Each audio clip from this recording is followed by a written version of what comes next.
कैसे ले आगे जाइए वहाँ जाइए।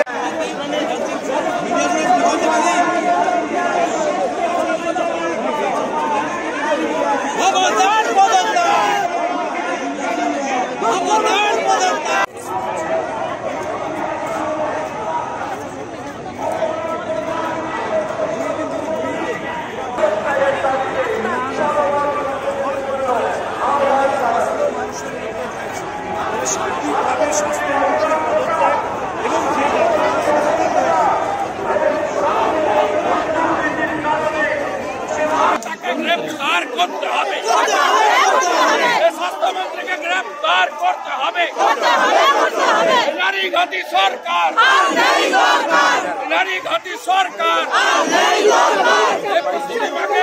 হত্যা কেন মমতা জবাব দাও, প্রসূতিমাকে হত্যা কেন মমতা জবাব দাও, নবজাতক হত্যা কেন মমতা জবাব দাও। নারীঘাতী সরকার, নারীঘাতী সরকার, নারীঘাতী সরকার।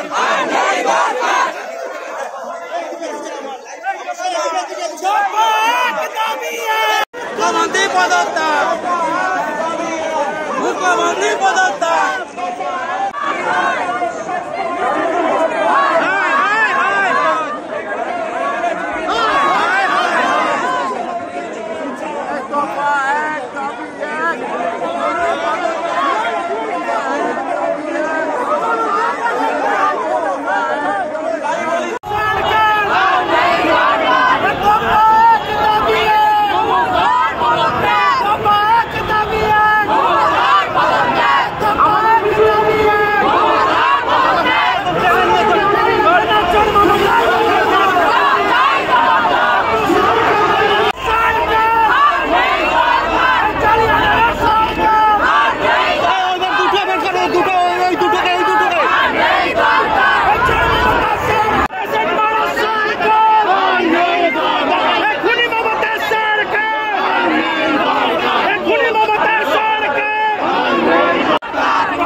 পিজিতে ভর্তি আছেন, তার হাজবেন্ড আমাদের এই টিমে থাকবেন।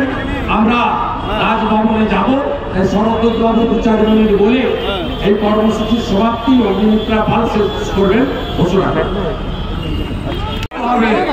হাজার হাজার প্রসূত মাকে, দিদিকে, বাচ্চাদেরকে আপনারা এই জাল সেলাই দিয়েছেন, তাদের কিডনি নষ্ট হবে।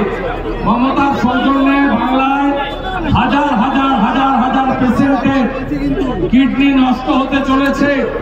10 ডিসেম্বর রাজ্য সরকার জেনেছে, তারপরে যারা সেলাইন নিয়েছে তাদের তালিকা প্রকাশ।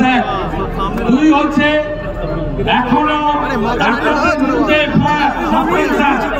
অথচ আরএম সেলাইন কোম্পানির এফআইআর হয়নি, অ্যারেস্ট হয়নি। ডাক্তার বাবুদের সাসপেনশন তুলতে হবে, এফআইআর প্রত্যাহার করতে হবে। ডক্টররা আমাদের ন্যাশনাল অ্যাসেট। আমাদের দাবি 3, অ্যাপ্রোপ্রিয়েট ক্ষতিপূরণ 5 লাখ নয়। যে একজন প্রসূতি মা নবজাতক মারা গেছে 50 লক্ষ টাকা ক্ষতিপূরণ। যারা ইতিমধ্যে হসপিটালে আছেন অন্তত 10 লক্ষ টাকা ক্ষতিপূরণ তাদের দিতে হবে। আর ভোট আমাদের দাবি সমূহ দায়িত্ব কাঁধে নিয়ে স্বাস্থ্যমন্ত্রী চোর মমতা ব্যানার্জি, তার আরেক সাথে চোর এই দুজনের আমরা জেল চাই। আমি ডক্টর কথা বলে শেষ করে অনেক লড়াই করে আমাদের এই পারমিশন আদায় করতে হয়েছে। আমাদের কলকাতা যেতে দেয়নি, 3000-এর বেশি সংখ্যা করা যাবে না। আমাদের কলেজ স্কোয়ার থেকে মোহাম্মদ আলী পার্কে শেষ করতে হবে, 4:30টার মধ্যে শেষ করতে হবে। এত ভয়, এত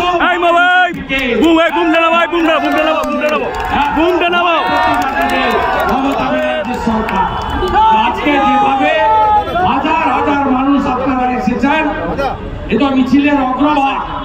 মিছিলে বিরাট সংখ্যক মানুষ হেঁটেছেন আপনারা।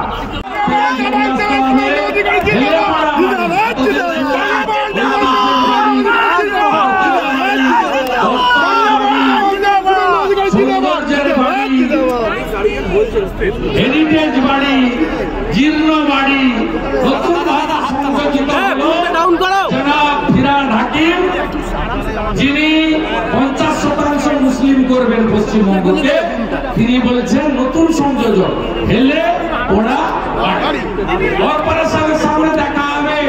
যারা ফিরাদ হাকিম আপনার সঙ্গে কর্পোরেশনের সামনে বিজেপি ঝান্ডা নিয়ে দেখা হবে।